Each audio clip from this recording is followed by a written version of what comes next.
Hallelujah. Ayan po, isang mapagpalang araw sa bawat isa po sa atin. Pwede ko po bang ma-invite ang bawat isa na tayo po'y tumayo sa presensya ng ating Panginoon. And before we sing praises and worship sa ating Panginoon, pwede po bang tignan nyo muna yung mga tao sa paligid nyo?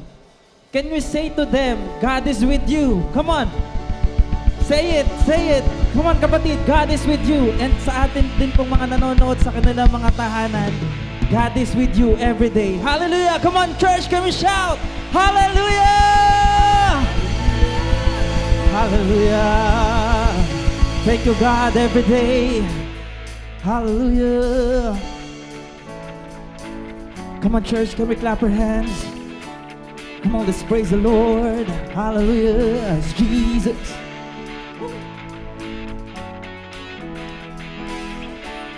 Come on, we sing with one voice. What to say, Lord, it's you who gave me life, and I can't explain just how much you mean to me now. You have saved me, Lord. Grateful that I am to you, that every day I can be a light that shines your name.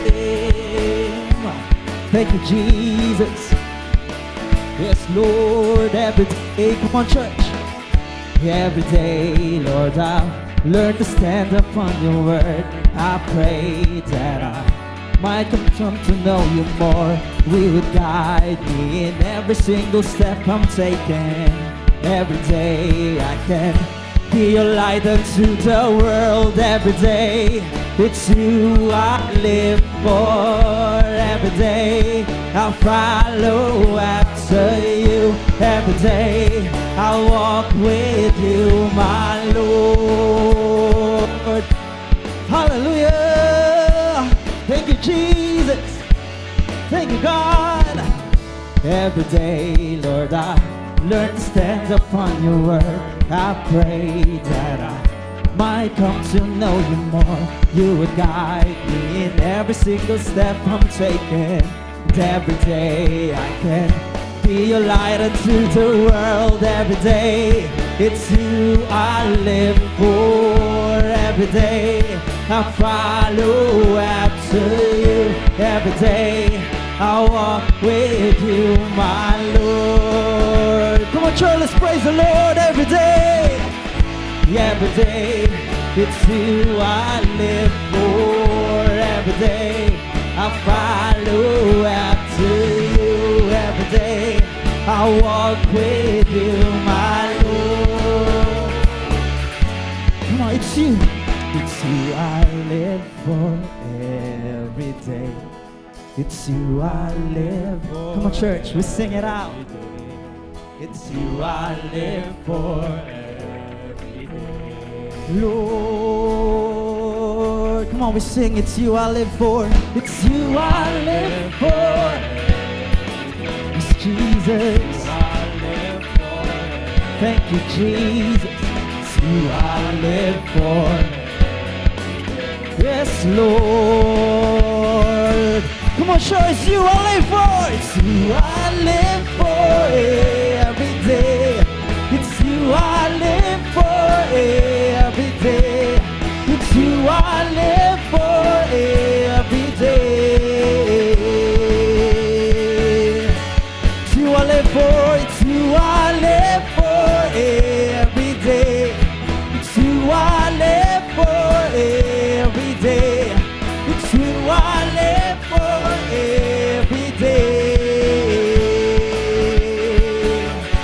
Come on, every day. Every day, it's you I live for. Every day, I follow after you. Every day, I'll walk with you, my Lord. Every day, it's you I live for. Every day, I follow after you. Every day, I walk with you, my Lord.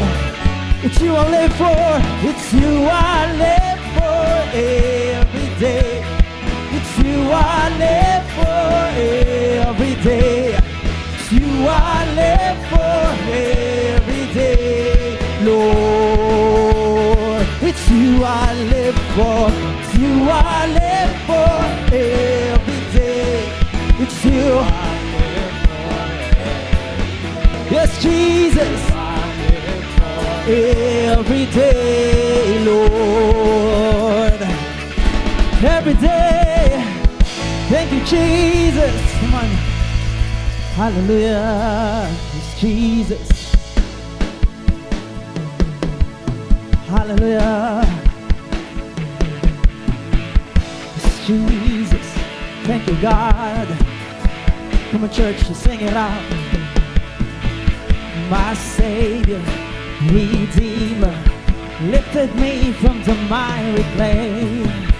Almighty, forever, I will never be the same, 'cause you came here from the everlasting to the world we live, the Father's only Son. Come on, we sing. And you live, you died, you rose again. Come on, we sing it out.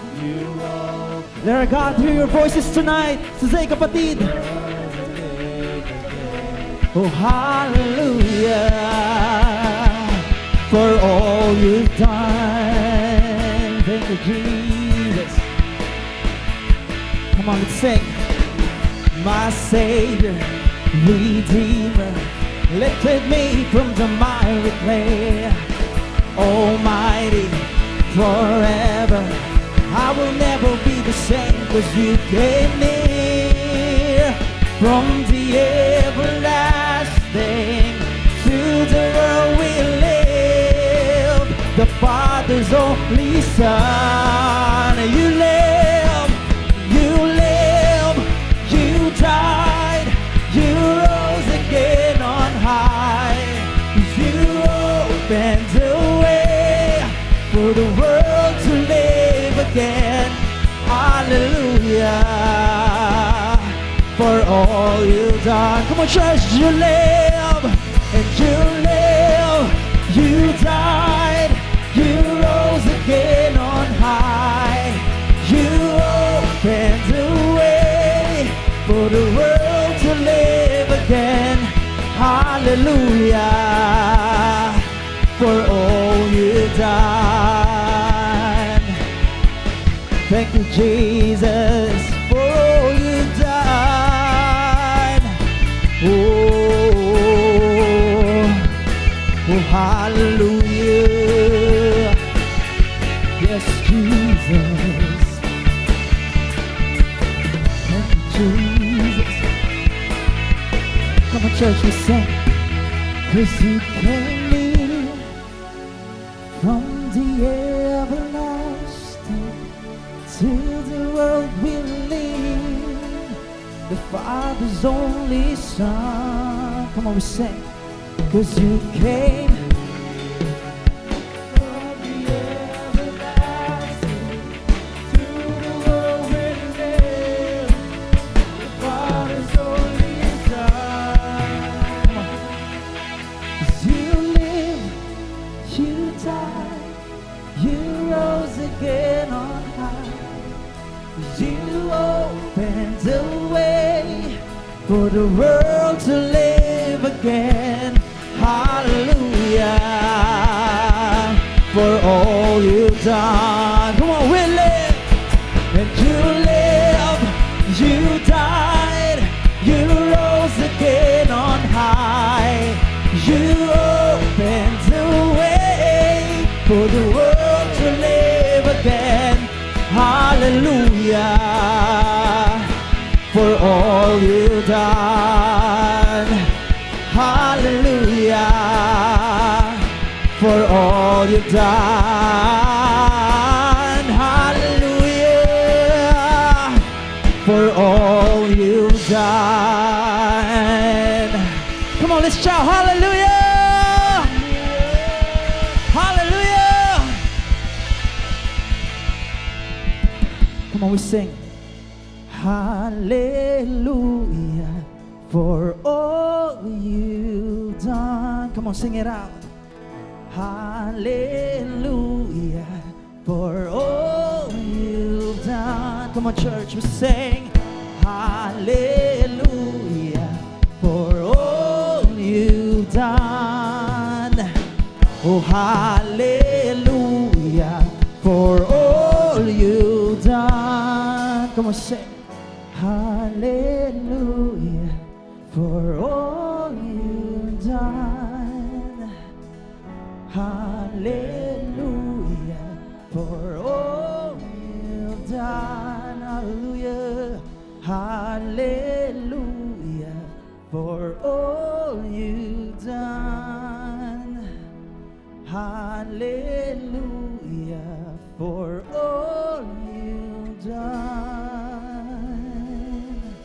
Hallelujah. Jesus, come on. Let's give our best clap offering to the Lord. Hallelujah. Thank you, Jesus. Come on, church.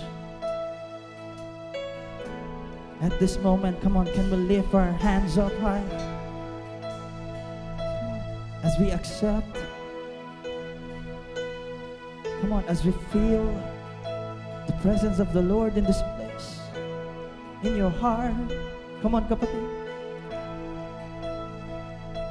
It's Jesus, oh Lord, lift your name, lift you up high in this place.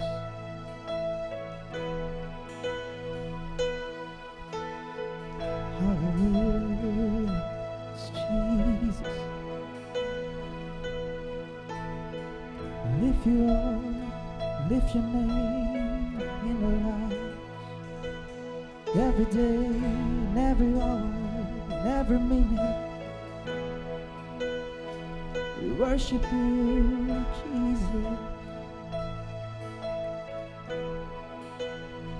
You are amazing. Your grace is enough. Your love is enough. Your love for us. Come on, church. As we desire, as we feel the presence of the Lord right now, come on. Can we say to the Lord that we love Him? Come on. Say to the Lord, we love you, Lord. Come on, say it. Say it in your own words. Kapatid. We love you, Lord. We love you, Lord. We love you, Lord. You are amazing. Hallelujah.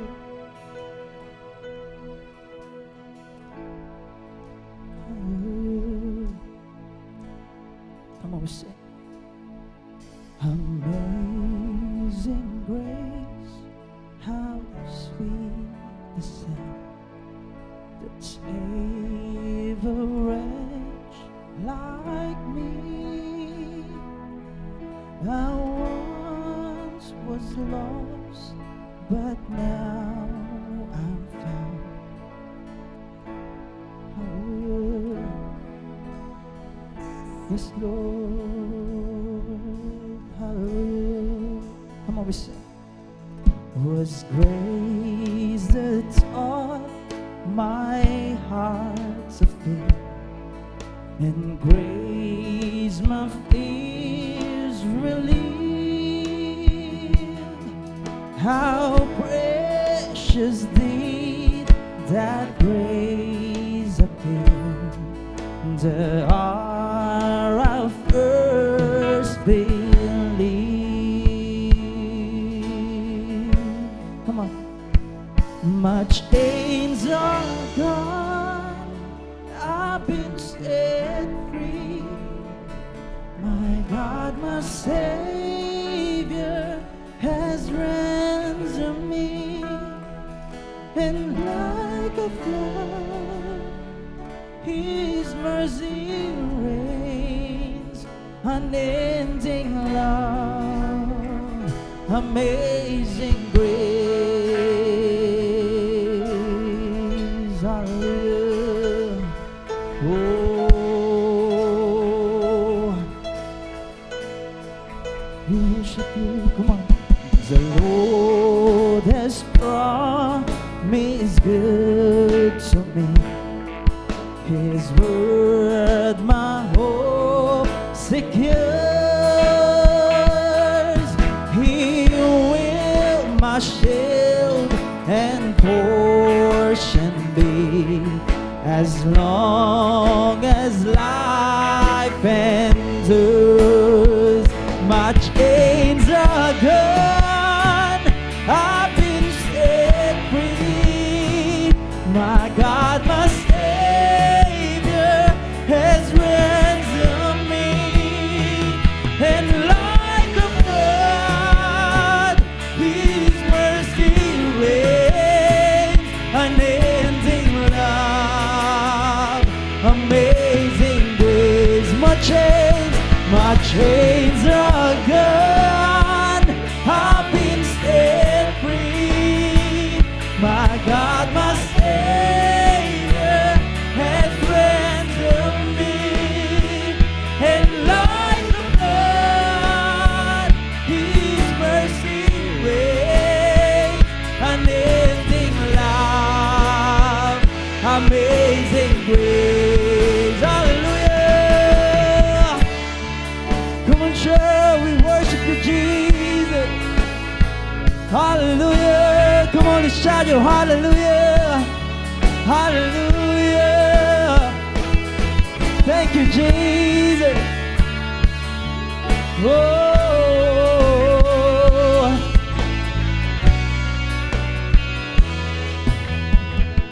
Hallelujah. Come on, let's sing this song of freedom. Hallelujah. Come on, we declare. The earth shall soon dissolve like snow. The sun forbear to shine,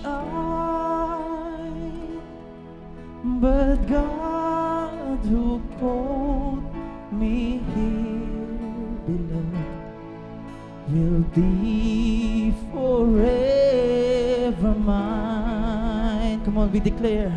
Will be forever mine. You are, yes, you are forever mine.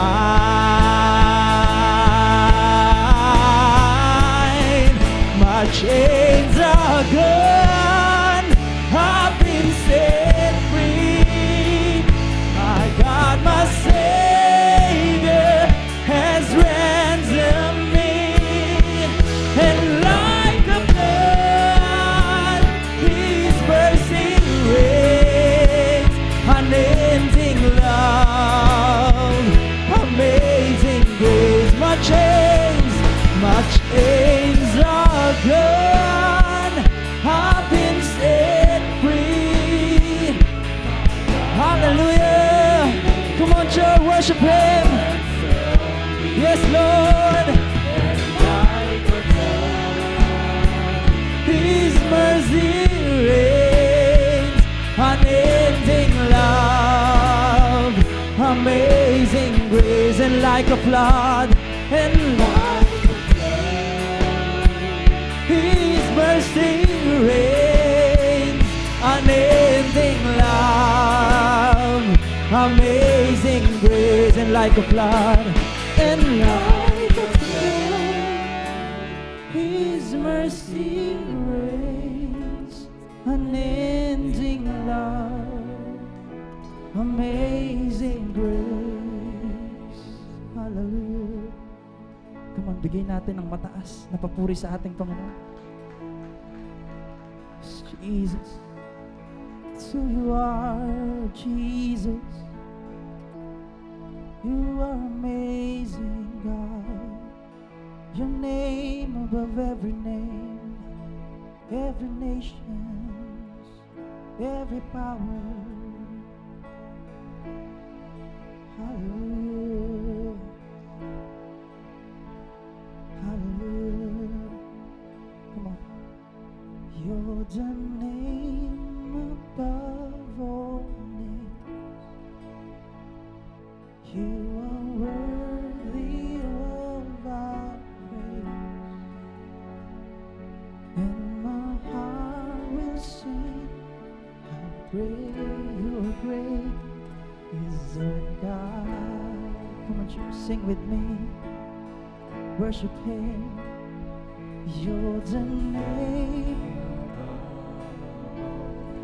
Hear our voices, oh Jesus. Hear your people sing.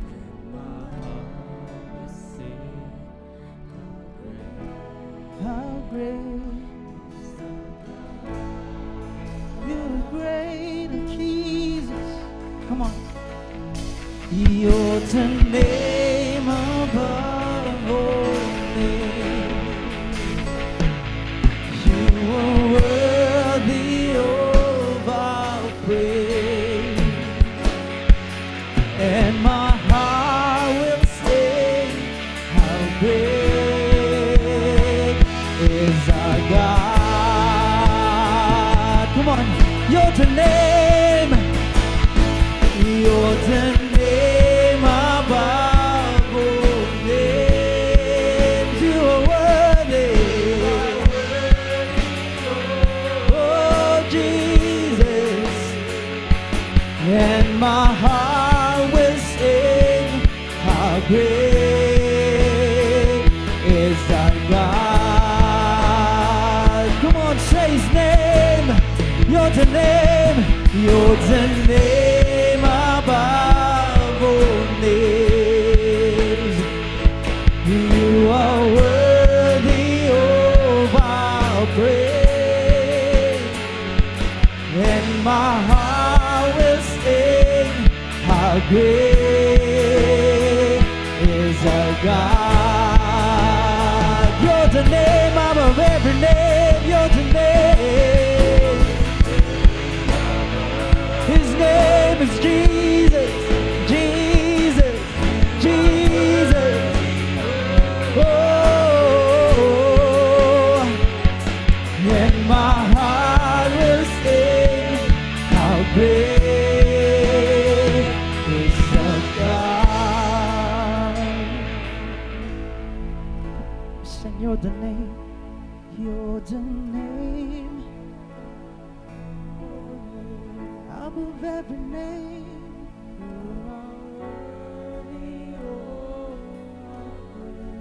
You are worthy. My heart will sing, how great is our God. Come on, for the last time. You're the name.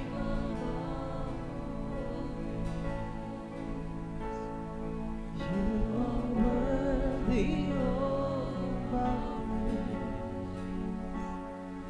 and my heart will sing, how great is our God. Hallelujah. Sige, palakpakan po natin ang Panginoon. Hallelujah. Salamat, Panginoon, sa pagmamahal mo, sa grasya mo, Panginoon. And yes, God, ikaw ang pangalan na, Lord, walang maikukumpara, Panginoon. Dakila ka, O Diyos. Dakila ka, Panginoon. At God, sa hapong ito, Diyos, sige, Lord, patuloy mo kaming kausapin, Panginoon. Binubuksan namin ang puso namin sa mga salita mo, O Diyos, sa araw na ito. Sige, Lord, mangusap ka sa amin, Panginoon. Walang dahilan upang hindi ka pagkatiwalaan, Panginoon. Walang dahilan upang hindi ka panampalatayaan, O Diyos. Yes, Lord, sa inawit pa lang namin, ikaw ang Diyos na andun ang grasya mo, andun ang habag mo, at higit sa lahat, Lord, andun ang kapangyarihan mo, Panginoon. Dakila ka, O Diyos. Dakila ka, O Diyos. Sige, palakpakan mo ulit si Lord, kapatid. Hallelujah. Hallelujah. Thank you, God. Thank you, God. Lord, salamat sa hapong ito. Salamat sa mga anak mo na nandirito. Sige, Lord, walang maiwan sa amin, Panginoon. Hayaan mong, Lord, yung puso namin, isipan namin, Panginoon, nakatuon sa mga salita mo. And let your presence be upon us, Panginoon. Mangusap ang Santong Espiritu mo, Diyos, sa aming mga buhay, lalo na sa pag-uusapan namin sa hapong ito, Diyos. Salamat, Panginoon, muli. Sa iyo ang parangal, sa iyong pasasalamat, sa iyong pagsamba, O Diyos. Wala nang iba, O God. Lord, we love you, we honor you. In Jesus' name we pray. And everyone say, Amen and Amen. Sige po, malakas sa palakpak sa Panginoon. Ayan. Sa mga nanonood po sa atin online, magandang gabi po sa inyo. At sige po, lahat tayo, nandito man kayo sa lugaring ito or nanonood po kayo sa inyong mga tahanan, tayo ay kausapin ng Diyos. No? Ang salita naman ng Diyos ay hindi nag-e-expire. Anumang oras yan, anumang panahon, yan ay merong, yung kumbaga yan ay merong gamit sa ating mga buhay. Sige po, pwede bang isa pang malakas sa palakpak sa Panginoon? Ganda po nung ating worship pa lang, ating inawit na meron tayong Diyos na andun ang kanyang grasya. Salamat na lang talaga sa grace ng Lord sa atin. Kung wala ang grace ng Lord, di ko alam. Baka wala nang ni isa ang talagang nandirito. Pero salamat, mabuti ang Diyos na meron tayo. Sige, palakpakan mo ulit si Lord dyan, kapatid. Hallelujah. At sige po, mag-usap-usap tayo sa salita ng Diyos sa hapong ito. The title po of the message of the Lord for the whole Sunday is about anger is a threat. Ayan. So medyo may ng konti, no? Parang yun, pastor? Parang may mga mangyayaring awayan na. Hindi po. Anger is a threat. Makita natin sa hapong ito na hindi natin pwedeng maliitin ang pwedeng gawin ng galit, no, sa ating mga buhay. Pwedeng sabihin mo, simple lang yan, pastor. Normal sa isang tawang magalit. Pero tingnan natin sa hapong ito, ano ang pwedeng maging dulo kung ang galit na yan hindi natin babantayan. Kung sa mga bagay na yan hindi magiging tama yung ating lakarin. Kung sa mga bagay na yan hindi natin yan ipagpapasa Diyos at bibigyan ng halaga, bibigyan ng puwang ng Diyos pagdating sa sitwasyon na pwedeng andun tayong nagagalit. At bakit ito threat sa ating mga buhay? Ano ba ang pwede nitong ikasira? Ikasira natin, ikasira ng mga tao sa paligid na pinapalibutan natin or inilalagay sa atin ng Diyos, at higit sa lahat yung ating relasyon sa Panginoon. So, let's talk about anger, no, sa hapong ito. Pwede bang sabihin mo sa katabi mo, anger? Hindi tayo galit-galit, pero sige po, walang maiwan. Alam ko, meron tayong kanya-kanyang relate, o pwede tayong makarelate sa ating pag-uusapan sa hapong ito. At sige po, no, sabi ko nga kanina, walang maiwanan. Lahat tayo makaalpas, ma-overcome natin, at lahat tayo ay magkaroon ng victory pagdating sa bagay na ito. Sige, palakpakan mo si Lord kung handa ka na makinig ng salita niya. The word that we will read sa hapong ito will be on Ephesians chapter 4, verses 26 to 27. Ang sabi po dito, in your anger, do not sin. No? Ulitin ko. Ang sabi ng salita ng Diyos, in your anger, do not sin. Do not let the sun go down while you are still angry. Naku po, medyo mabigat yung ating narinig at straight to the point, no, pagdating sa anger o galit, pwedeng sa isang pagkakataon, nagalit ka sa isang sitwasyon, nagkaroon ng komosyon, nagkaroon ng argumento, nagkaroon ng hindi pagkakaintindihan, pwedeng relasyon, pwedeng sa Diyos, hindi ko alam, pwedeng sa sarili mo. So sa hapong ito, anong sabi ng salita ng Panginoon? In your anger, do not sin. Do not let the sun go down while you are still angry. And do not give the devil a foothold. Sa ibang salin, wag natin bigyan ng advantage. Wag natin bigyan ng puwang ang kaaway, si Satanas, sa ating buhay. And oftentimes, no, ang enemy ay sumasakay pagdating sa bagay na ito. Ang sabi ng salita ng Diyos, I believe that is in 1 Peter, ang sabi doon na ang enemy, si Satan, prowls like a roaring lion. Siya ay isang leon na naghihintay lang ng pagkakataon na pwedeng siyang sumakay. Pwede niyang sakyan ang mga nangyayari sa buhay mo in the end to destroy each and every one of us. So, sa hapong ito, tingnan natin ang salita ng Diyos na wag nating hayaan, sabi dun sa ating binasa, na bigyan natin ng puwang si Satanas sa ating mga buhay. One of the sneaky tricks of Satan is when we conform to anger.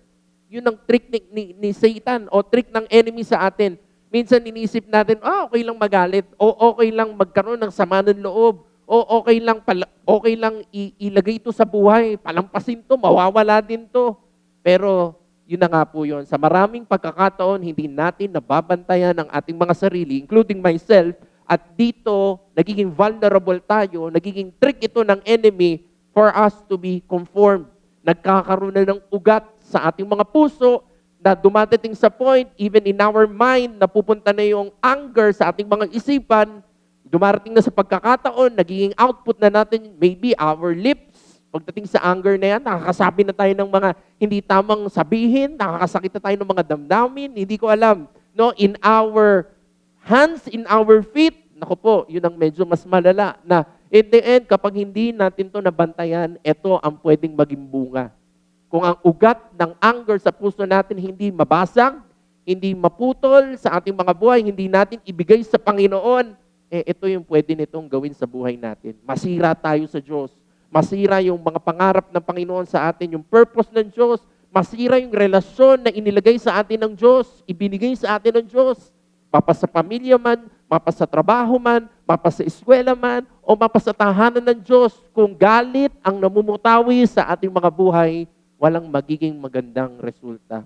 Ano po? So, sabi dito, he who angers you, controls you. Yun ang katotohanan. Na pwede nating tignan sa hapong ito, ano ba ang mga bagay na parang pwedeng doon ako galit? O doon tayo ngayon na parang, even myself, na ito yung nagtitrigger sa atin for us to be angry. At ito, pwede rin natin makita na kapag hindi tayo nagkaroon ng settlement, hindi tayo na left natin to unresolved, sa maraming pagkakataon, kinokontrol tayo nito.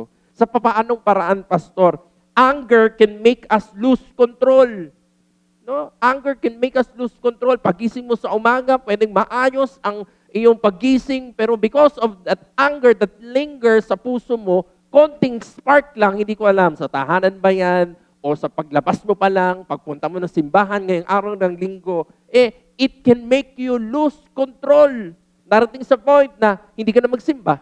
Darating sa pagkakataon na aawayin mo na lahat ng tao na nasa paligid mo. Darating sa pagkakataon na even ng sarili mo, parang andun ka na, parang wala ka ng gana dahil nandun yung galit sa puso mo. At darating yung pagkakataon na even ng Diyos, baka nasusumbatan na natin ng Diyos at yung galit natin na itutuunan natin sa ating Panginoon. So, anger, as we understand, is dangerous because it can hinder the fruit of the Spirit. Kung nandito po kayo every Sunday, at sige po, no, patuloy kami, hindi kami napapagod mag-invite po sa inyo. Every Sunday, every Wednesday rather, punta po kayo dito dahil ito po yung aming pinag-uusapan. Yung bunga ng banal na Espiritu, the fruit of the Holy Spirit. At totoo nga naman that because of anger, it is dangerous na yan ang naglilinger sa buhay ng isang tao, lalo na ng isang mananampalataya. In the end, ito ang nakapaghaharang. Ito ang nagiging dahilan upang hindi natin maranasan yung pagmamahal. Yung pangako ng Diyos na yung bunga na meron tayong pagmamahal sa ating buhay. Love. Sabi doon, the fruit of the Spirit is what? Love. And anger hinders that. No? Na maranasan mo, makita mo, mai-extend po natin yung pag-ibig na yan. Hindi lang naman love. Kagalakan. Kaya parang wala na tayong kasiyahan. Wala nang kaligayahan, wala na yung passion natin, wala na yung drive natin sa buhay. Kung titignan natin yung naging dahilan, ugat ng lahat ng ito, ay yung palang unsettled na galit sa puso natin. Or even kapayapaan.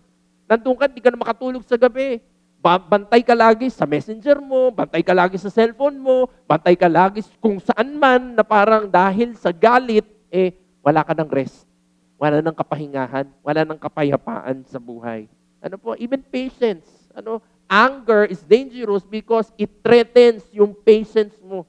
Na pwedeng tao yan, pwedeng Diyos yan, na in the end, yung mag-hysterical ka na lang. Magwala ka na lang. Maybe sa Diyos, maybe sa sarili mo, saktan mo ng sarili mo, o yun na nga, makasakit ka ng ibang tao because of anger that lingers sa ating puso at ating isipan. So again, this is not a small matter. Pwedeng napaka-familiar, pwedeng napaka-basic nung salitang anger, but dito natin nabuksan tayo na ang dami palang mga bagay na kapag hindi ko na-settle yung little na anger na ito, misunderstanding, o pwedeng, yun na nga, kumbaga parang sa bunga o sa halaman, maliit pa lang ito sa buhay ko at hindi ko ito naayos agad, pwede itong tumubo, pwede itong umugat at alam natin na in the end, sabi doon, hindi magiging magandang resulta ang mga bagay na kapag anger ang naging dahilan o ang naging ugat. Nabasa natin kanina, ang kaaway, si Satanas, sasakyan niya ang lahat ng bagay. Even the anger na nasa buhay natin, kung hindi natin to tatagbasin, hindi natin to babantayan, hindi natin to i-release, hindi natin to isasubmit sa Panginoon, at si Satanas, wala na siyang ibang nais sa'yo, kundi masira ang pangako sa'yo ng Diyos, masira ang relasyon mo sa Panginoon, at masira yung pinaka-purpose niya sa buhay mo. Sige, pwede mo palakpakan mo si Lord dyan, kapatid. Ang laki na nagagawa ng anger. Ang laki sa pamilya, no, sa trabaho, even sa church. Sa lahat ng bagay, kung ang buhay ng isang tao ay andun, nakapulupot sa galit, promise, hindi magkakaroon ng magandang resulta. Umasa pa tayo na magkaroon ng magandang resulta ang mga bagay na ginagawa natin kung ang ugat ng lahat ng yan ay doon sa galit natin. Ang sabi sa Ephesians, do not let the sun go down. Huwag nating hayaan na ang araw, no, literal ito na matapos ang araw na hindi natin ito nasisettle. Huwag nating hayaan na matapos, hindi ko alam, sa tahanan ba yan, yung araw na matutulog na lang kayo sa gabi, ay hindi pa rin settle yung anger sa puso. Or pwedeng sa mga taong mahal mo na nandun yung galit na hindi na settle. No, taon, buwan, and then makita mo naglilinger. Makita mo pa lang, mabasa mo pa lang yung update sa Facebook, nandun na yung panggagalaiti mo. Kasi nga, nandun yung anger sa buhay. At tingnan natin kung ano ang pwedeng mangyari kung hindi natin to ayusin sa hapong ito. Ang sabi sa verse 27, letting the sun go down on our anger could give the devil. Ito talaga si Satanas. Si Satanas tuso. Si Satanas, sabi ko kaninong umaga, he is merciless. Wala siyang habag. Yung Diyos na nakilala natin, puno ng habag, puno ng grasya, puno ng pagmamahal. Pero si Satanas, siya ay tuso at wala siyang habag. Na kapag once nakakita siya ng butas sa buhay mo, hindi siya magtitira ni isang buhok. No? Kung titignan natin yung sarili natin, ni isang buhok natin sa ilong o kung saan man yan, hindi magtitira si Satan. Why? Because he is merciless. He wants us to be destroyed. He wants us to be wrecked. Gusto niyang masira yung once na ni-restore na sa atin ng Panginoon. So why would we allow the enemy to prowl sa ating mga buhay? At hayaan natin sa hapong ito, mabantayan natin even our anger, na pwedeng magkaroon tayo ng understanding na, Lord, ito pala yun. Sa maraming mga bagay, hindi ko nabantayan na sa anger pala ako madalas napupukol ng kaaway. Ano po? Kahapon galing kami sa Lamay at yung illustration ni Pastor na pwede mong sabihin, hindi, binigay ko naman sa Diyos yung buhay ko Binigay ko sa Diyos yung aking buhay. Pero ang problema, si Lord, hindi ito yung parang bibigay mo lang yung isang parte ng buhay mo. Illustration ni Pastor, yung bahay. Pwede ang bahay mo malaki. 3rd story, 2nd story, 4th story, yung bahay mo. So malaki. Pero inalaw mo si Lord to have the keys sa bahay mo, pero hindi lahat. Pwede yung attic lang, isang parte lang ng kwarto mo, o isang pintuan lang doon sa bahay mo ang binigay mo sa Panginoon. And that is not what the Lord wants from us. As we give our lives to the Lord, He wants us to give it fully. Buo, complete. Walang tira. At hayaan natin sa hapong ito, even yung anger sa buhay natin, pwede natin itong pasiyasat sa Diyos. Lord, tama pa ba itong laman ng puso ko? Pwedeng dekada na ito. Pwedeng taon na ito, pwedeng buwan na ito, o pwedeng premature pa lang, Lord, araw na ito, nakalipas, andito yung parang galit sa puso ko, O Diyos. Hayaan mo na magpasiyasa tayo sa Panginoon na dumating yung moment na in the end, as we give our lives to the Lord fully, madil din, no? Madil o maisaayos yung pwedeng kaso o yung pwedeng problema pagdating sa bagay na yan, anger sa ating mga buhay. Sige, pwede mong palakpakan mo si Lord dyan, kapatid. Sabi ko dyan, next slide, are you in a mess right now? Ayan. So, pwedeng yun yung katotohanan, no? Na ito naman ang buhay talaga. May pagkakataon na wala, na parang mahinahon ng lahat. Totoo naman, kapag mahinahon ng lahat sa buhay, pwedeng hindi ka magalit. Ando ng joy, ando ng lahat, ando ng peace, ando ng love. Pero sa maraming pagkakataon, at itong katotohanan, one way or another, may mga battles tayo. May mga mess sa buhay natin. At usually, dito pwede rin mag-prowl ang enemy. Usually, it causes us to stir up anger dahil sa dami ng ating mga iniisip, sa dami ng ating mga alalahanin, pwedeng may mga battles tayo right now, nagiging output natin, nandun yung galit. It usually causes us to steer anger.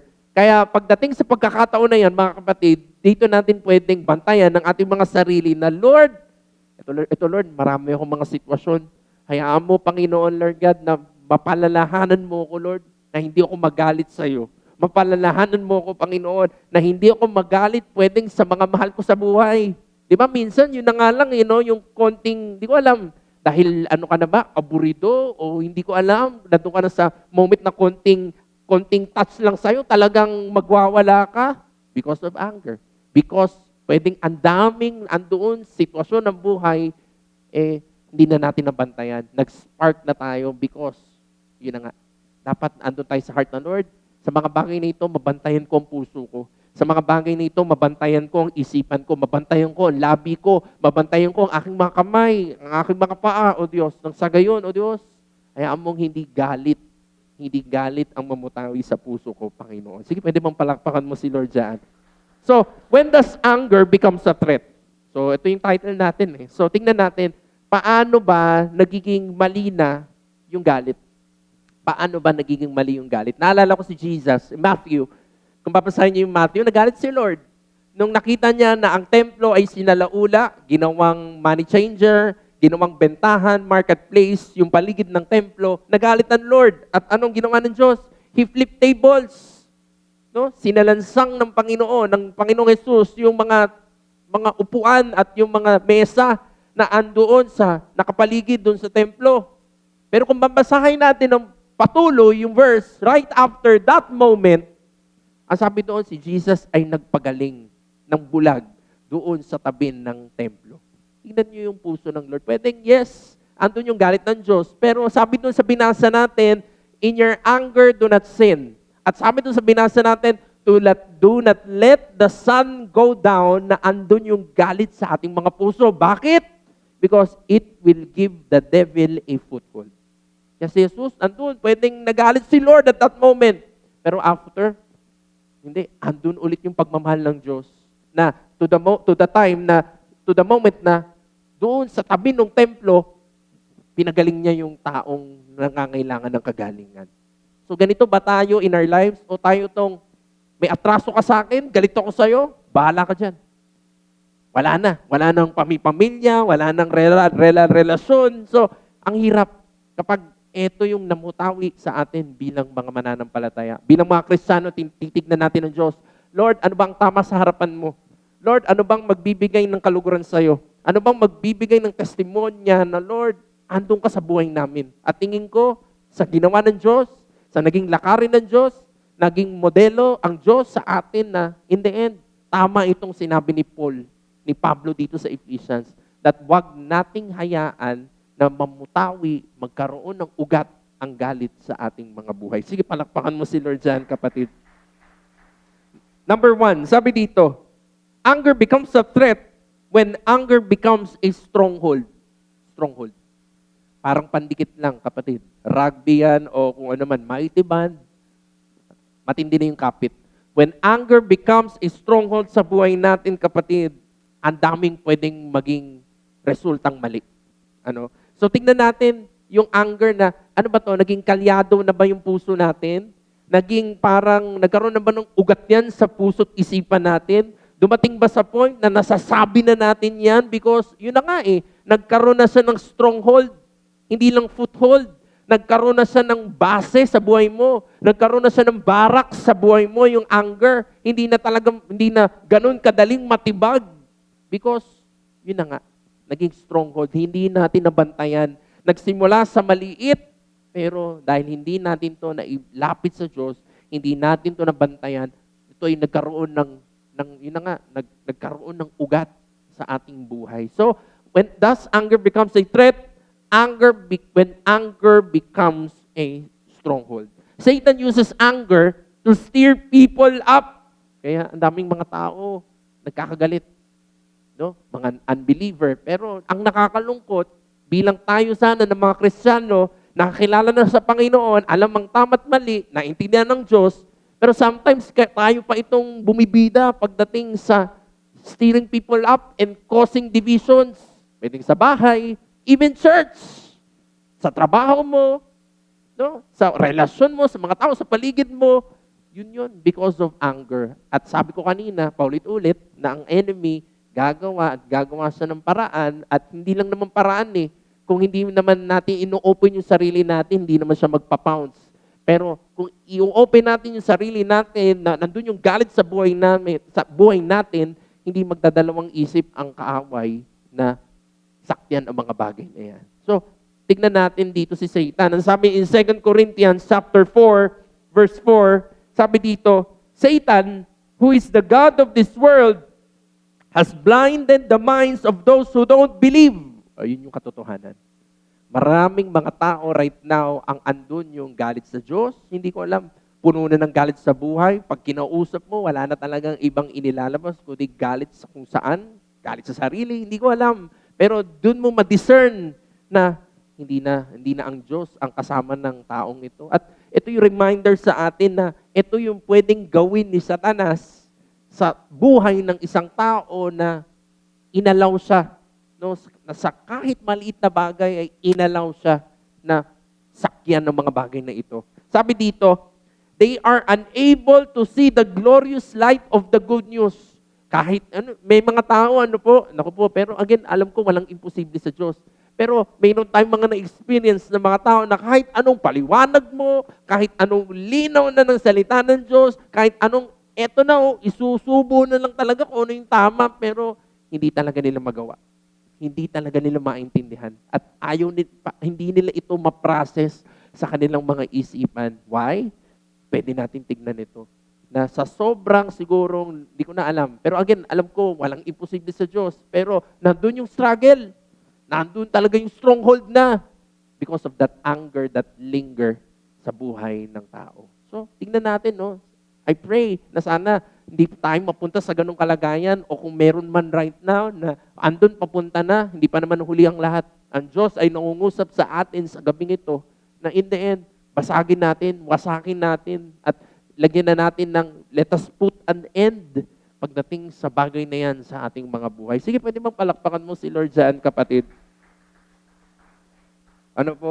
Merong isa dito, merong isang kumbaga wisdom na pwede natin tingnan sa hapong ito. Sabi ko nga, paano ko ba ito maidudugtong Panginoon? But this is a great wisdom from us. So, from the Lord na pwede natin kunin sa hapong ito. So, bear with me po, pakinggan nyo lang po ako sa hapong ito.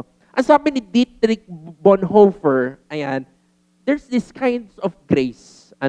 When we talk about grace, sobrang grace ng Lord. Amazing yung grace ng Diyos. Pero, meron siyang characteristic or meron siyang parang dinidistinguish na baka ibang klaseng grace na yung ating nilalakaran o pinanghahawakan pagdating sa Diyos. At maintindihan natin yan sa hapong ito. Next slide.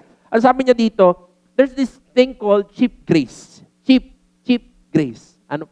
Cheap grace, sabi diyan, is the preaching of forgiveness. Nagbigay siya ng example. Without requiring repentance. Baptism without church discipline. Communion without confession. Cheap grace is a grace without discipleship. Grace without the cross. Naku po, ang hirap talaga, na dito natin makita yung need natin of Christ sa buhay natin. Hindi lang yung grace as in grace. Hindi lang yung habag as in habag. Andun yung habag na may kinalaman ng Panginoon. Nandun yung grace na may kinalaman ng Diyos. Andun yung love na may kinalaman ng Diyos. Andun yung forgiveness na may kinalaman ng Diyos. Sabi dito, grace without the cross, grace without Jesus Christ, living and incarnate. So again, when it comes to anger, pwede mo sabihin, Pastor, naintindihan kita. Alam ko yung sinasabi mo. But then again, pwedeng maging lang to sa'yo. Papasok sa isang tenga, lalabas sa kabila. Kung wala ang udyok ng Diyos. At ano ang udyok ng Diyos sa atin? Alam natin ito sa hapong ito pagdating sa bagay na yan. And next slide, sabi dito, in-explain naman niya yung costly grace. At dito gusto maintindihan ng Diyos na dapat dito tayo nabubuhay. Dito sa costly type of grace na ito. Pastor, ano namang ibig sabihin niyan? Costly grace is the kingly rule of Christ. Yun pala yun. Na sa costly grace, yung grace na nais ng Diyos, ito yung grace na siya talaga yung nagro-rule sa buhay natin. To the point where, Pastor, paano nagro-rule si Lord sa buhay natin? Sabi dito, for whose sake a man will pluck out the eye which causes him to stumble. Darating ka sa point na, Lord, naintindihan ko, anger is an issue that I need to be dealt with, Panginoon. Or tayo. Lord, in my life, Lord, pwedeng kinakausap mo ko sa hapong ito, Diyos. Salamat sa grasya mo, Panginoon, pero nandito, maintindihan natin na, Lord, ito ba ang nagiging dahilan upang hindi ko makita ang pabor mo? Ito ba ang nagiging dahilan upang hindi ko makita yung pagmamahal mo, Diyos? Ito ba ang magiging dahilan upang hindi ko makita yung kapayapaan, kagalakan na meron sa iyo, O Diyos? Then ang sabi dito, you will pluck it sa buhay mo. You will pluck it. Lord, ito bang dahilan? Ito bang anger na ito na ang tagal-tagal ko ng kinip? Ito bang maliit na bagay na ito sa buhay ko na matagal ko ng kinikip at itinatago sa iyo, Panginoon? Ito bang dahilan upang hindi ko makita yung fullness mo sa buhay ko, O Diyos? Sabi dito, costly grace, the person under that, kung tayo ito, ina-identify natin yung sarili natin, andun tayo nagpapasweto sa Diyos. Na Lord, tanggalin mo ito sa buhay ko. Sinusurrender ko ito sa iyo, Panginoon. Lord, ayoko nito at Lord, hayaan mo na hindi mo ito makita o hindi mo ko madatnan, Panginoon, na andito ako sa ganitong kalagayan in my life. Sabi dito, it is the call of Jesus Christ at which the disciple leaves his nets. Minsan hirap na hirap tayo, binubuhat natin yung galit na yun sa buhay natin. Pero sabi ng Lord, leave it and follow me. Hayaan natin na, Lord, sige God, ano man ito sa buhay ko, O Diyos, hayaan mong iwan ko ito. At Lord, sumunod ako sa kung anong nais mo in my life, O God. Sige, palakpakan mo nga si Lord dyan, kapatid. Sabi dito, Matthew 5:16, in the same way, let your light shine before others. Yun. Testimonya natin bilang mga Kristiyano. Kristiyanong individual, meron dito pamilya, Kristiyanong pamilya, bilang simbahan, Kristiyano na church. Let your light shine before others. Makita sa buhay natin yung liwanag ng Diyos. Yung testimonya na meron sa Panginoon. Minsan dito tayo nagpe-fail. Dito pa lang pumapalpak na tayo. Pwedeng sa pamilya natin, dito tayo, nagkakaroon tayo ng disunity. Nagkakaroon tayo ng pwedeng misunderstanding. Normal naman yun sometimes, pero hindi nadidil. Dumarating sa point na taon, buwan, andun pa rin yung galit sa puso. Konting stir lang, konting tunog lang ng plato sa bahay, nagkakos ng trouble. Konting kibot sa tahanan dahil hindi na deal yung trouble, hindi na deal yung anger from the start. Sumasabog. Nagkakaroon ng mas malaking, kumbaga, parang damage sa tahanan na dapat ando ng Diyos. Sa simbahan, pwede rin. Individual, sa mga relasyon, sa mga taong inilagay sa iyo ng Diyos. Sa buhay mo, sa lakarin mo sa Panginoon. So, ando talaga na, Lord, hayaan mong ikaw, yung liwanag mo, Panginoon, ang makita sa buhay ko. Liwanag mo, O Diyos, ang makita mo sa buhay ko. Sabi dito, that they may see your good deeds. Makita ng Diyos, makita ng mga tao, pwedeng unbeliever yan, o kapwa mo mananampalataya na sa Diyos ay merong pagbabago. Pagbabago ng puso, pagbabago ng isipan, pagbabago ng pananalita, pagbabago ng, di ko alam, ng ginagawa mo sa kamay mo at sa paa mo when it comes to anger, mga kapatid. Sabi dito, that you should glorify, that sa mga bagay na yan, mag-glorify ang Diyos natin na nasa langit. You know, how great is our God? Dakila ang Diyos na meron tayo, kapatid. Walang hindi pwede sa Panginoon. At in that time na andun ka sa anger mo, pwedeng ito, kinakausap tayo ng Panginoon, na as we submit it sa Panginoon, as we surrender that anger, maliit man o sobrang pinlupot ka na niyan today, sabi dito, walang hindi pwede sa Diyos. Walang imposible sa Diyos. At sa mga bagay na yan, hayaan mo, magpalinis ka sa Panginoon, lumakad ka ng tama dyan, at sa huli, yung testimonya mo, mabibigyan ng kapurihan, karangalan ng ating Diyos Ama. Sige, palakpakan mo si Lord dyan, kapatid. Ang ganda, ano po? So, ito ang nais sa atin ng Panginoon. Pwede bang sabihin mo sa katabi mo, let your light shine before others. No? So sana po, no, labas tayo sa lugar ng ito. Makita ka ng tao dyan. Makita ka ng, hindi ko alam, ng Diyos. Nandun ka, nagliliwanag ka. Hindi naman perfect all the time. Pero ano ang perfect? Ano yung pwede maging perfect sa'yo? Yung desire. Lord, yung desire ko, Panginoon. Na Lord, hayaan mong lumakad ako ng tama sa harapan mo all the days of my life. O God, sige, palakpakan mo si Lord dyan, kapatid. Number 2, kanina nakita natin yung danger ng anger kapag ang anger ay naging stronghold na. Sobra na yung kapit sa buhay mo. Hindi ko alam, deliverance na bang kailangan sa'yo? Sobrang counseling na bang kailangan sa'yo? Hindi ko alam. No? So, ang hirap kapag andito ka. Pero, yun na nga, si Lord, kinakausap tayo ng Diyos sa hapong ito. At doon tayo naniniwala na sa Diyos walang imposible. So, sa mga bagay na yan, sige, lakaran lang natin ng tama. Pwedeng naging maling mga desisyon natin, pero right now, hindi pa naman huli ang lahat. Lakaran lang natin ng tama. Simulan natin at sa huli makita natin yung kapangyarihan ng Diyos. Number 2, when does anger becomes a threat? When anger leads to restlessness. Pwede mo sabihin mo sa katabi mo, restlessness. Tignan mo yung katabi mo kung ilan na yung eye bags sa mata.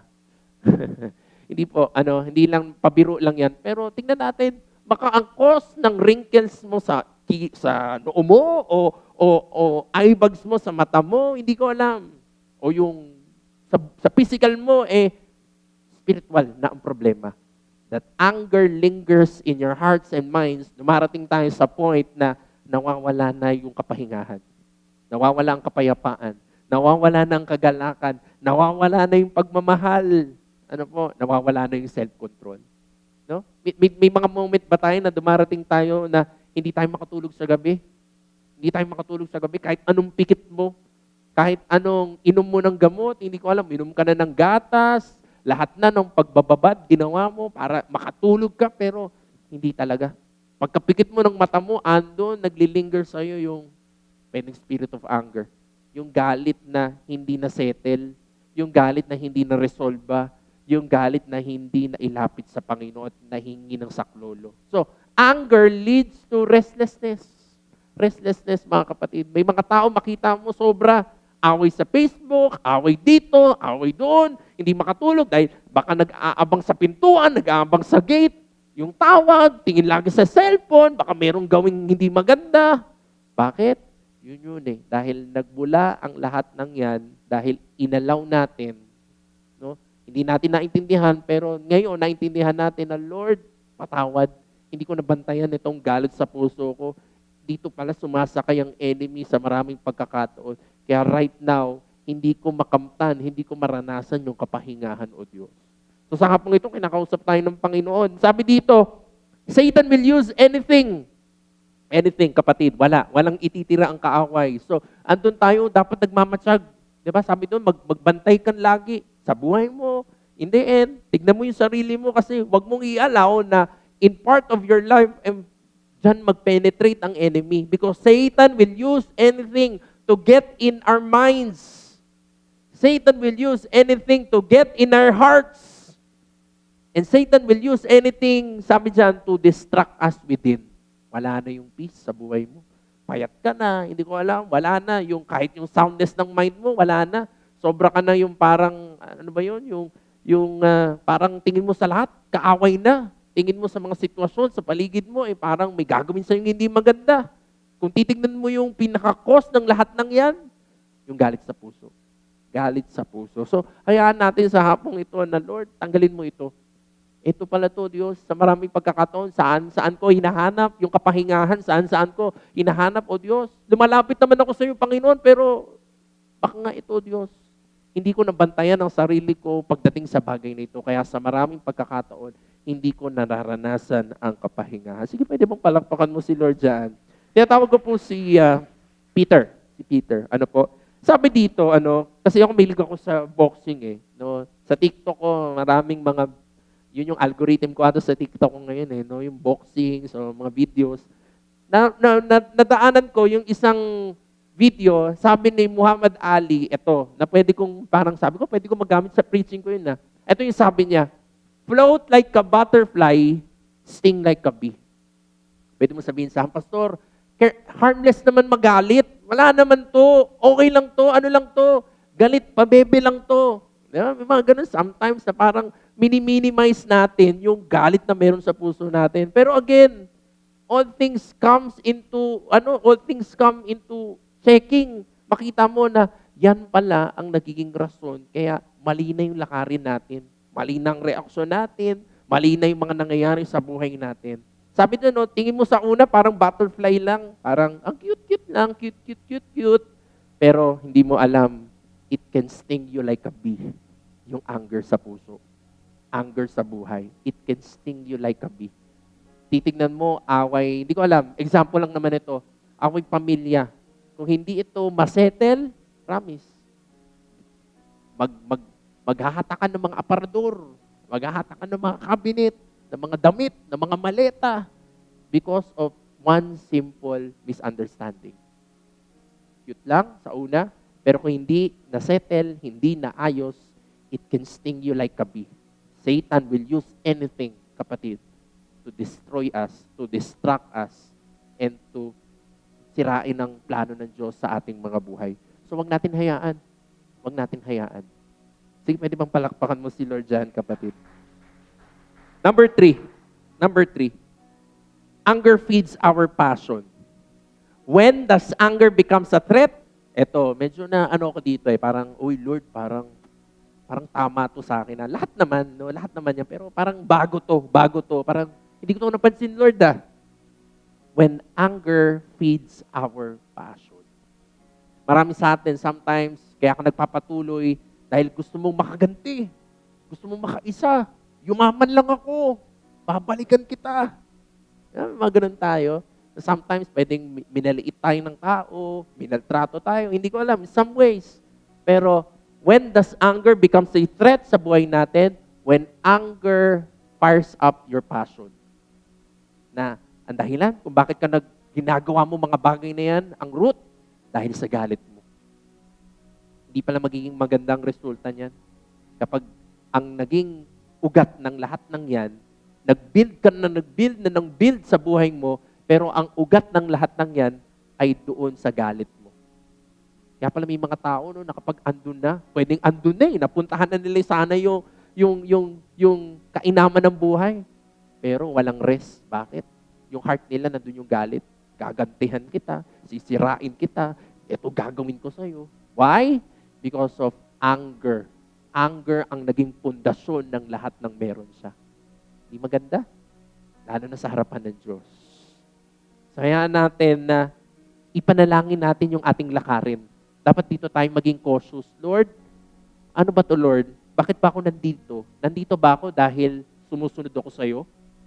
Andito ba ako, Panginoon, dahil gusto kong lakarin yung lakarin mo sa buhay ko? Dahil nagtitiwala ako sa'yo?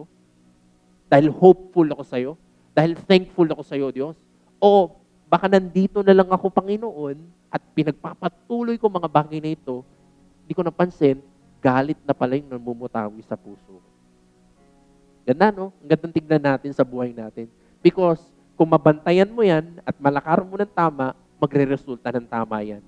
Magre-resulta ng bungang maganda, magmumultiply yan, at mabibigyan pa ng kaluguran si Lord. Pero kung ang ugat ng lahat ng yan ay galit sa puso, promise, huwag ka na mag-expect na magkakaroon yan ng magandang bunga. At kung meron ka mang mabuo dyan, alam mong hindi mo pwedeng ibigay ang papuri sa Diyos. Dahil alam mo na na-build ang lahat ng yan dahil sa galit. At wag rin tayo mag-expect na maglalast yan sa buhay natin because walang protection yan ng Diyos. Wala yang pabor ng Diyos. Wala yang security dahil alam mo na galit ang nag-feed dyan sa bagay na yan in your life. So, ang sabi ng Proverbs 4:23, above all else, guard your heart. Pwede mo sabihin mo sa katabi mo, guard your heart. Guard your heart, kapatid. Bantayan natin yung puso natin. Bakit? Ano sabi dito? For everything you do flows from it. Kung ang laman ng puso mo ay kapayapaan, yan ang magpo-flow. Kung ang laman ng puso mo ay kagalakan, yan ang magpo-flow. Kita yan sa galaw mo. Kita yan sa expression mo. Kita yan sa salita mo. Kita yan sa mga ginagawa mo. Pero kung galit ang namumutawi, galit din ang magiging resulta. Out of anger ang lahat ng pwede mong mabuo sa buhay mo. And that is dangerous, kapatid. Sabi dito, this is where anger becomes dangerous. Dangerous. Kaya maraming mga tao, wala, hindi na susustain ng success, hindi na susustain yung pwedeng binigay, pwedeng andun sila, nakatapak na sila sa parang isang level ng buhay, pero na dahil sa galit, yun din ang naging weapon ng enemy for them to be destroyed. Yun din ang naging weapon ng enemy upang andun ka na sana, kung naging maganda lang ang pundasyon mo, pwedeng yung proteksyon ng Diyos ay andoon, pero dahil wala, yun din ang naging way ng enemy for us to be destroyed. So napakalinaw lang naman ng salita ng Diyos sa hapong ito. Tingnan natin ang sinasabi ng Panginoong Yesus. Matthew 5 verse 5. Blessed are the meek. Ulitin ko. Blessed are the meek. Meek. Ano yung pastor? Ano yung meek? Yan ba yung parang pulburon? Meek? Hindi. Meek.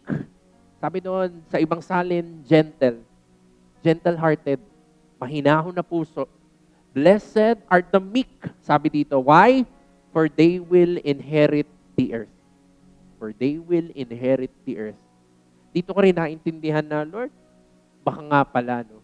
Parang hindi ko makita yung pabor. Di ba? Pwede mo ma-realize yan eh. Na, Lord, ba't parang hindi ko makita ang pabor mo, Diyos? Bakit? Kasi baka hindi ka meek. Kumausap ka ng tao, andun ang galit mo. Tumingin ka sa tao, andun ang galit mo. Hindi ko alam, sa pamilya mo, wala. Wala akong makitang maganda dahil andun yung galit sa puso mo. Kaya walang hinahon. Lahat puro andun, sa taas, sa taas. Yung hormones, andun lagi. Yung emotions, andun lagi sa taas. Because walang meekness, dahil, bakit walang meekness? Dahil andun yung anger sa puso. In the end, ano nagiging resulta?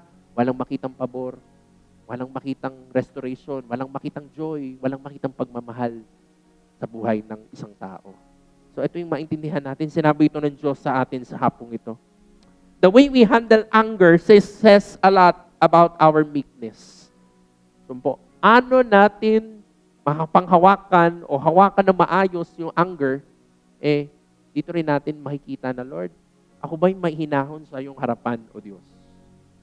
May isang storya, nung kwento ng isang pastor, sabi niya, may isang member na nag-confess sa kanya, American to, may isang member na nag-confess, meaning, nag-ask ng forgiveness, Pastor, patawarin mo. Kasi yung member na yon galing sa church niya, umalis. Sabi nung member niya na etong taong ito, yung nag-sorry sa kanya, ang wala tong ginawa, kundi, again, hindi naman to tingnan yung sarili or what. Pero tingnan natin, baka may kwento dito. Palipat-lipat siya ng simbahan. At sa lahat ng simbahan yun, lahat ng pastor na kanyang nakasalamuha, nakaaway niya. Leader, kasama sa church, lahat. Ando, nakaaway niya. Dumating siya sa point na, ang sabi niya, ayoko na mag-church. Lahat na lang ng church, puro ganito, puro ganyan. So wala, andun siya sa ganong klase ng kaisipan. Ngayon, dumating sa point, yun na nga, puro sigido siya. Sa sarili niyang tahanan, mag-isa siya doon. Sunday, nag-communion siya. Nag-church siya doon sa kanyang tahanan. Ano po? Then, one time daw, dito siya kinausap ng Panginoon. Nung communion na, di ba yung communion, siguro sa Amerika, wine talaga yung kanilang ginagamit. So, yung wine na paglalagyan niya sana nung kanyang, ng sarong iinumin niya, natabig niya ngayon. Nahulog doon sa carpet niya. At nagalit siya. Sa sobrang galit niya, nasipa niya lahat. Nasipa niya yung upuan niya, nasipa niya yung table niya, to the point na doon siya kinausap ng Diyos. Naintindihan niya na, hindi pala si pastor ang dahilan. Hindi pala yung mga churches na napuntahan ko ang may problema. Ako pala. Yung galit sa puso ko na in the end, na-extend ko sa mga kasama ko sa simbahan. Hindi ko nga alam kasi hindi naman niya nakwento ng buo. Sabi ko, ba't mag-isa lang siya sa tahanan? Nasaan yung mga mahal niya sa buhay? Baka yun din yung naging resulta ng dahil yung galit sa puso andoon, even yung nanay niya, even yung tatay niya, o baka meron siyang asawa, meron siyang anak, hindi niya na nakasama. Dahil yun na nga, in the end, if we let anger linger sa puso natin, hindi magiging maganda talaga ang resulta. Sabi ng sinabi natin, guard your heart, for everything will flow from it. So hayaan natin sa hapong ito, sabi nga doon sa illustration, lumapit siya sa pastor at andun siya, patawarin niyo po ako. Naging mali ang response ko sa church. Hindi ko alam, sa church niya. Dahil naintindihan ko na hindi pala kayo ang problema. Ako pala ang may problema. So, anger is a problem na dapat ma-deal sa atin individually. No? At itong Diyos, kinakausap po tayo sa hapong ito. Proverbs 16:32, He who is slow to anger is better than a warrior. Ako po, anong klaseng warrior yan? Keyboard warrior? Ano bang klaseng warrior yan? Sabi dito, he who is slow to anger is better than a warrior. And he who controls his temper is greater than the one who captures a city. So dito natin makita, no, pinagkumpara yung dalawang bagay. Pwedeng warrior ka, pero doon yung galit sa puso mo. Pero kung ikumpara ka sa isang taong mahinahon, sa isang taong kayang kontrolin yung kanyang temper, kanyang emosyon, kanyang galit, sabi dito sa Proverbs, mas angat itong taong ito kaysa sa isa. So dito natin makita kung ano bang puso ng Diyos. Ang gusto ng Panginoon makita sa atin, doon tayong pagiging mahinahon. Andun tayo na hindi tayo ano ba yung term? Yung sa anger, hindi tayo kinakain ng anger na yan sa buhay natin. Pastor, pwede bang magalit? Pwede naman. May mga times naman talaga na in the end makita natin na emotion eh. Pero ano ang sinabi sa Ephesians kanina? Do not let the sun go down na andun pa rin yung anger sa puso natin. And that word, sabi ko nga, Lord, ano ba yung word? Naalala ko, no, hindi ko nasabi nung morning. Pero habang inaaral ko ito, the Holy Spirit struck one word sa buhay ko na pwede kong ibaba sa atin as church pagdating sa bagay na ating pinag-uusapan sa hapong ito. Yung unsettled issues. Unsettled. Settle it. Yun yung narinig ko sa Diyos. Settle. Hindi ko alam kung kinakausap tayo. Para ba to sa inyo? Kung para to sa iyo, sige, hayaan mo na, Lord. Kausapin mo ako dito. Settle what, Lord? Relationship. Settle your anger. Settle your differences. Settle yung naging arguments. Settle yung mga naging misunderstanding. The word settle. I believe, di ko alam, kinakausap ba kayo ng Diyos sa hapong ito? Even myself, tayo na nandirito, kayo na nanonood. Tingnan natin at hayaan natin na, Lord, ito bang nais mo? Sabi dun sa kanina, costly grace. At ano yung meaning ng costly grace? Lord, kung ito ang dahilan upang mag-stumble ako sa iyong harapan, tatanggalin ko ito, Panginoon. At hayaan po natin sa hapong ito, lahat tayo, walang maiwan, alisin natin, bitawan natin, ayusin natin ang dapat ayusin sa ating buhay. Sige, palakpakan po natin si Lord, kapatid. Dito po ako magtatapos. Anger is a threat when anger becomes a stronghold. Anger is a threat when anger leads to restlessness. Anger is a threat when anger feeds our passion. At ang dami pa niyan, kulang ang oras para ipaintindi sa atin na merong danger kapag ang galit ang namutawi sa puso ng isang tao, lalo na sa isang mananampalataya. This is where anger becomes dangerous. Kapatid, there's an urgency about not letting the sun go down on our anger. Next slide. Kalimutan mo na lahat ng mensahe ngayon. Ito lang ang ibaon mo pa uwi. Tingin ko, malaki na ang pwedeng maging pagbabago sa buhay natin. Sabi diyan, do not let the sun go down on our anger. Ulitin ko.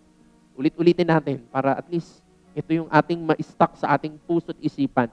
Do not let the sun go down on our anger. Why? Time is short. Sabi mo nga sa katabi mo, time is short. Time is short. Kahapon, nasa Lamay po kami. Nakwento ko na kanina. At yung namatay, bata pa. 21 lang. Sabi pala ni Pastor. 21 years old lang. Pwede mo sabihin, bata pa ako, Pastor. Mahaba pang panahon. Bukas na lang kasi tingin ko okay pa naman. Mahaba pa naman ang oras. Pero yun nga yun, hindi mo naman alam eh. Hindi natin alam ang ating oras sa mundong ito. Life on earth is uncertain. Di mo alam. Ito na pala yung huli mong moment. Ito na pala yung huli mong pagkakataon na naririnig mo si Lord na sinasabi niya sa'yo, ayusin mo na yung anger issues mo. Ayusin na natin yung anger sa puso natin. I-deal na natin yan, ibigay na natin yan sa Panginoon. So sabi niya, do not let the sun go down on our anger. Lastly po, why? Ano ang magiging benepisyo niyan sa buhay natin. Next slide, kapatid. Last na po ito. Oh, di pa pala. Okay. So, ano ang hinahanap sa atin ng Diyos? Kung tao yan, kinakausap ka ng Lord, saan ba yung anger mo? Sa Diyos? Saan ba yung anger mo sa sarili mo? Saan ba yung anger mo sa mga tao sa paligid mo? We must remember that we are called to forgive and forget. Sabi mo nga sa katabi mo, forgive and forget. Oy, parang mahina. Sabi mo sa kanya ulit, forgive and forget.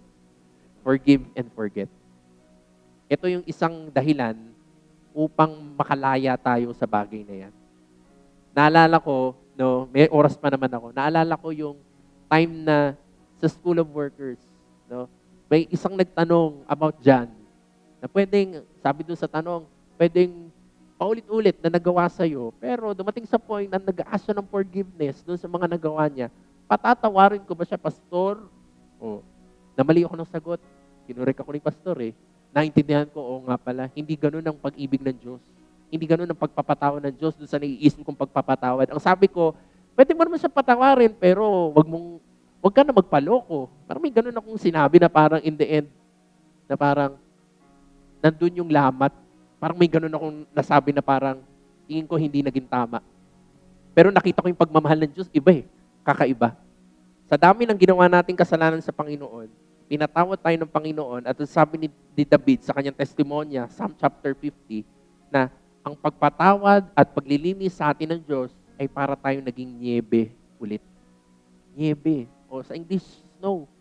Yung ating kalagayan, naging maputi ulit tayo, naging malinis ulit tayo, walang lamat, walang dumi, walang alikabok, wala yung parang pachi-pachi. Hindi. Nung pinatawad tayo ng Diyos, gaano man kadumi yung buhay natin, nalinis tayo ng buo. At pwedeng tignan natin si Lord, Lord, ano bang pattern mo para tignan namin yung buhay namin kung paano kami magpatawad. At dito natin pwede itong makita. Na kung ang Panginoon, ganun ang klaseng pagpapatawad ang ginawa niya sa atin. So tayo naman na nakareceive nito, sa ibang mga tao naman, wala ring dahilan na para hindi natin namnamin, lakaran itong ating binasa ngayon. That we are called to what? To forgive. Not only to forgive, to forget. Sabi mo ulit sa katabi mo, forgive and forget. Remember to love one another as God has forgiven and loved. Sige, pwede bang palakpakan mo si Lord dyan, kapatid. Last. Ito na po. Ito yung sinasabi kong last. Why? Because the temptation to sin, because of our anger. Andyan yan eh. Kung nag-forgive ka at hindi mo yung kanilimutan, konting spark lang yan, away ulit kayo. Sira ulit yung relasyon. Sira ulit yung ni-restore na at nandun ka sa desire na gumaling at umayos. Pero kung andun ka sa heart mo na, Lord, forgive and forget. Sabi diyan, the temptation to sin because of anger loses its power. At kung wala ng anger at kapangyarihan yung anger sa buhay mo, wala na ring butas si Satan para i-pounce ka, sakyan yung anger na yan sa buhay mo. When we surrender our anger to Jesus, doon talaga si Lord, hindi pwedeng mawala si Lord. Susurrender mo kanino yung anger mo. Wala kang magiging katuwang dyan kung isusurrender mo lang yan sa kung sino-sino. Kaya mong isurrender natin yan sa Panginoon at siya ang magbibigay sa atin ng kalakasan na kailangan natin upang, sabi diyan, makaalpas ka dyan sa bagay na yan. Sige, palakpakan mo si Lord. Tayo po tayo. Friends, kaya natin na yung ating paglapit sa Diyos, hindi ko alam kung kailan mo nakilala ang Panginoon. Hindi ko alam, matagal na ba yan? Dekada na o? Hindi ko alam. But, hindi ko alam, may pagbabago ba? Kasi hindi lang naman to title na parang, okay na ako, born again na ako. But, ang buhay natin ay may pagbabago. Ang Bible nagsasabi na, sino mang na kay Kristo ay isa na siyang bagong nilalang. Hindi talaga mawawala yung luma at siya ay bago na. At ito yung mga ganitong usapan so that and then si Lord gusto niya talaga tayong baguhin. Hindi lang yung ating mga pag-uugali, kundi yung ating mga magiging experience o mga magiging experiences na hindi ka na matutulad sa dating yung karanasan mo, kundi mababago na yung mga karanasan mo. pagkasama mo si Kristo. Friends, sige na, hayaan natin na magkaroon ng katotohanan yung may Diyos tayo. Hindi lamang andun tayo na parang sasalitaan, but doon sa buhay natin, tayo mismo, alam natin yan na God, ang laki ng pagbabago, Panginoon, sa buhay ko. Hindi lang yung nagbago yung karakter ko, kundi yung mga bagay na nangyayari sa buhay ko, Panginoon, ang laki ng mga pagbabago na dati sobrang bigat, sobrang hindi ko alam kung paano ko makaalpas. But Lord, salamat kasi nakikita ko, Panginoon, napapatid yung mga bagay-bagay at napapalitan ng kagaanan. Nandiyan ka ba ba? Ang hirap kasi yung ano to, nakilala na natin si Lord but parang hindi din natin siya kilala. Dahil parang hindi naman nagbago yung buhay. Ang buhay bigat. Pagising mo sa umaga, pagtulog mo sa gabi, wala. Nalala ko yun nga, meron kaming funeral service last night. So, ito yung trouble, ginamit tata ni Pastor Micah. Na, sometimes umaabot tayo na nakontento na lang tayo yung salita na, hindi, sinurrender ko naman buhay ko kay Jesus. But hindi masyadong maliwanag yung tanong na, ano sinurrender mo? Sinurrender mo yung isang parte lang, pero sa maraming parte, hindi mo sinurrender? Na lalo itong anger na ito, ayaw mo to ibigay? Not so that in the end, hindi makagagalaw ang Diyos dahil sabi ng Diyos, teka muna, ang ibinigay mo sa akin, 1 kwarto lang sa buhay mo. Nandun lang ako. Kaya hindi ako nakakagalaw dyan sa ibang parte ng buhay mo. Dahil ayaw mo yan ibigay sa akin. Hinahawak-hawakan mo yan. At ayaw mo yan bitawan. Kaya gusto man kitang saklolohan dyan, wala akong magawa. Kaya ikaw ang humaharap ng fight dyan. At biro mong buong maghapon yan ang fight mo. Goodbye. At habang buhay mo, dala-dala mo yan. Friends, sige na. Dumating na naman din tayo sa punto na nandun ka sa kamalayan mo na isunurrender mo yung buhay mo sa Diyos. Make it sure today that you will surrender everything. Sa lahat ng aspeto ng buhay mo, lahat, bigay mo na yung susi sa Diyos. Kung bahay, parang susi ng bahay. Diyos, ito susi. Ikaw na mag-take control. Kontrolin mo na lahat ng ito at ikaw nang bahala. Doon ka makakakuha ng that and then makikita mo, hindi mo na fight dahil ang fight ay lumalaban na ang Diyos para sa iyo. Dahil binigay mo na sa Kanya ang mga bagay na yan. Sige, pwede mo bang palapakan ng Panginoon? Hindi kapatid, hindi ito ang design sa atin ng Diyos. Nung sinabi niyan, tanggapin mo ako sa buhay mo, ano to? Drawing? Ng Diyos kasama ko, but at in the end, dumating ka sa punto, yung fight mo mag-isa. At sinasabing, pagod na ako. Hindi yan. Kaya ang Diyos nagsabi na, halika, papasukin mo ako sa buhay mo at ako ang haharap dyan sa laban mo. But hindi nagawa ng Diyos, yun na nga eh. Nilagyan mo lang siya na 1 kwarto eh. Hindi mo sinurrender yung buong buhay mo sa Kanya, kaya ayun, puro kaaybag. Puro durog. Dahil ikaw lumalaban mag-isa so that in the end, ayan ka, halos hindi mo ma-enjoy yung dumating ka sa punto na nakilala mo ang Panginoon. Tama na yan. Tama ng panahon dumaan. Tigas kasi ng ulo natin, kasama ako dyan. Tigas ng ulo natin. Gusto pa rin natin tayo mag-take control. Tayo pa rin may hawak ng susi. Tayo pa rin masunod. Pag sinabi ng forgive, ayoko. Ano yun? Tapos nag-expect ka ng peace, ng rest. Walang rest dyan. Walang rest dyan. Mag-i-struggle ka dyan, i-wrestling ka ng kaaway dyan. At wala kang kapahingaan dyan. So bigay mo na yan sa Lord. At dito tayo kinakausap ng Diyos. Sayang, andito na tayo. Nasa tama tayong lugar, nasa tama tayong kalagayan. Tama yung Diyos na nakilala natin. Walang question. Ang problema, nasa atin. Hindi natin sinurrender ang lahat sa Diyos. Sa malimit na pagkakataon ng salita ng Diyos, puminipili lang natin. But I think the Lord gusto niyang ma-release na tayo dyan. Sa gabing ito, hindi ko alam. Pwede ba taas mo yung kamay mo? Sige po. Sama-sama nating, sige na. Nakakapagod na yan. I-release mo na yan sa Diyos. Siguro ito yung pwede mong gawin sa hapong ito para at least sure tayo, Lord, isinusurrender ko na sa iyo ang buong buhay ko. Kasi baka nga naman, hindi totoo yung pag-surrender mo sa Kanya. Na binibigay mo lang isang parte, isang room ng buhay mo, but hindi. Ang sabi ng Diyos sa iyo, anak, ibigay mo ang buong susi ng bahay mo. Bigay mo yung master key. Ako ang magkocontrol dyan. At huwag ka mag-alala. Kasi harapin ko ang lahat ng yan.